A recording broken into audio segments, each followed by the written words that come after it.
ये है talks news network और आप देख रहे हैं पॉलिटॉक्स, राजनीति का कच्चा चिट्ठा। बॉलीवुड में बिहारी बाबू के नाम से मशहूर अभिनेता शत्रुघ्न सिन्हा फिल्मों में तो सफल रहे ही, सियासत में ठीक ठाक शोहरत हासिल की। करीब 2.5 दशक पहले लाल कृष्ण आडवाणी की अंगुली पकड़कर सियासत की पथरीली राह चुनने वाले मिस्टर खामोश राज्यसभा से सांसद बनकर वाजपेयी सरकार में 2 बार मंत्री रहे। वो अटल बिहारी वाजपेयी और लाल कृष्ण आडवाणी के बेहद करीबी माने जाते हैं। लाल कृष्ण आडवाणी से करीबी होने के कारण ही 1992 में नई दिल्ली लोकसभा सीट पर होने वाले उपचुनाव में पहली बार शत्रुघ्न सिन्हा को चुनावी राजनीति में उतारा गया था। इस सीट पर 1989 और 1991 में लाल कृष्ण आडवाणी जीत चुके थे। 1992 में हुए उपचुनाव में कांग्रेस ने सीट से फिल्म अभिनेता राजेश खन्ना को उतारा था।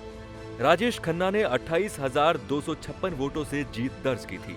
बताया जाता है कि खुद के खिलाफ चुनाव लड़ने के कारण राजेश खन्ना शत्रुघ्न सिन्हा से नाराज हो गए थे। शत्रुघ्न सिन्हा खुद भी राजेश खन्ना के खिलाफ चुनाव लड़ने को लेकर अफसोस जाहिर कर चुके हैं। बहरहाल 2009 में बीजेपी ने शत्रुघ्न सिन्हा को पटना साहिब संसदीय सीट से टिकट दिया। ये सीट 2008 में परिसीमन के बाद अस्तित्व में आई थी। उन्होंने इस सीट से जीत दर्ज की। 2014 के आम चुनाव में भी उन्हें इस सीट से टिकट मिला और उन्होंने नरेंद्र मोदी की लहर में पिछले चुनाव की तुलना में जीत के अंतर में करीब 1 लाख वोटों का इजाफा किया। हालांकि मोदी शाह के नेतृत्व में बीजेपी का काम करने का तरीका वाजपेयी आडवाणी की तुलना में बिल्कुल जुदा था, लिहाजा कई नेताओं को दरकिनार किया गया। अरुण शौरी, जसवंत सिन्हा और शत्रुघ्न सिन्हा भी इस लिस्ट में शामिल थे। मोदी कैबिनेट में जगह नहीं मिलने पर शत्रुघ्न सिन्हा ने बागी तेवर अपना लिया। जब भी मौका मिला उन्होंने मोदी सरकार पर जुबानी हमला किया। आखिरकार शत्रु ने आम चुनाव से पहले कांग्रेस का दामन थाम लिया। बिहार में महागठबंधन की पार्टियों में सीटों के समझौते के तहत पटना साहिब सीट कांग्रेस की झोली में आ गई और कांग्रेस ने शत्रुघ्न सिन्हा को मैदान में उतार दिया। बीजेपी ने केंद्रीय मंत्री रविशंकर प्रसाद को टिकट दिया है। हालांकि पहले चर्चा थी कि पटना निवासी और बीजेपी के राज्यसभा सांसद आर.के. सिन्हा को पटना साहिब से टिकट मिलेगा, लेकिन ऐन वक्त पर उनका टिकट काट दिया गया। कांग्रेस की तरफ से शत्रुघ्न सिन्हा को पटना साहिब से टिकट दिए जाने के बाद अब ये सीट दोनों ही पार्टियों के लिए नाक का सवाल बन गई है। दोनों ही पार्टियों ने इस सीट से जीत दर्ज करने के लिए पूरी ताकत झोंक दी है।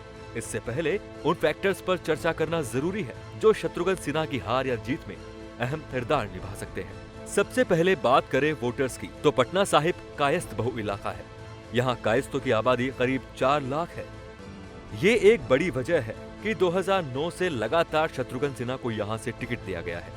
दरअसल शत्रुघ्न सिन्हा कायस्थ बिरादरी से आते हैं। शत्रुघ्न जब कांग्रेस में शामिल हो गए तो इस सीट पर बीजेपी की पहली पसंद रविशंकर प्रसाद बने, क्योंकि वो भी कायस्थ हैं और मोदी शाह के करीबी भी हैं। कायस्थों के अलावा राजपूत, भूमिहार और ब्राह्मणों की आबादी करीब 6 लाख है। यादव व मुस्लिम वोट यहाँ करीब 3.5 लाख है। लेकिन शत्रुघ्न सिन्हा का फोकस कायस्थ और यादव मुस्लिम वोट है। राजपूत, भूमिहार और ब्राह्मणों का वोट तो बीजेपी को जाना करीब करीब तय माना जा रहा है। जानकार बताते हैं कि अगर कायस्थ वोट बढ़ता है तो शत्रुघ्न सिन्हा के लिए मुश्किल खड़ी हो सकती है। वैसे देखा जाए तो पटना साहिब में सांसद शत्रुघ्न सिन्हा का कामकाज संतोषजनक नहीं रहा है। उन्होंने आदर्श ग्राम योजना के तहत जिस गाँव को गोद लिया था उस गाँव में उम्मीद के मुताबिक काम नहीं हुआ है। पटना साहिब में पटना के शहरी क्षेत्रों के अलावा कुछ ग्रामीण इलाके भी आते हैं। इन ग्रामीण इलाकों के लोगों की शिकायत है कि बुनियादी सुविधाएं उन तक नहीं पहुंची। इसीलिए संभव है कि ग्रामीण इलाकों के वोटर शत्रुघ्न सिन्हा को वोट डालने से बिदक जाएं। जैसा कि बताया जा चुका है, पहले ये सीट कारोबारी व बीजेपी के राज्यसभा सांसद आर.के. सिन्हा को दिया जाना था, लेकिन उन्हें टिकट नहीं मिला। इससे सिन्हा व उनके समर्थकों में खासी नाराजगी है। ये नाराजगी पिछले दिनों खुलकर सामने आ गई थी जब रविशंकर प्रसाद पटना में आए थे। पटना एयरपोर्ट पर रविशंकर प्रसाद गुट और आर.के. सिन्हा गुट के कार्यकर्ताओं के बीच झड़प हो गई थी। वहीं पिछले दिनों जब बीजेपी अध्यक्ष अमित शाह ने रविशंकर प्रसाद के समर्थन में पदयात्रा की थी तो पार्टी के सभी बड़े नेता इस पदयात्रा में शामिल हुए थे, सिवाय आर.के. सिन्हा के।